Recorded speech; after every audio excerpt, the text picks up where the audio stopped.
শেষ পাতাখানি ঝরাবার আগে বলেছিল বৃক্ষকে, নিঃস্ব হয়েছ ভেবো না কখনো, মরছে পড়ো না শোকে। মাথা উঁচু করে থেকেছে বৃক্ষ যেন এক কঙ্কাল, প্রসারিত করে আকাশের দিকে পাতা ছড়া যত ডাল। হিমরাত শেষে নীরবে যখন বসন্ত এলো দাঁড়ে, বিস্ময়ে দেখি সে ডালি রঙিন হাজারো অলংকারে।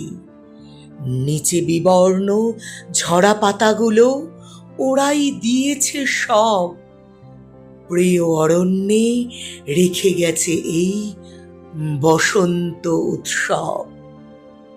বসন্ত উৎসব, বসন্ত উৎসব।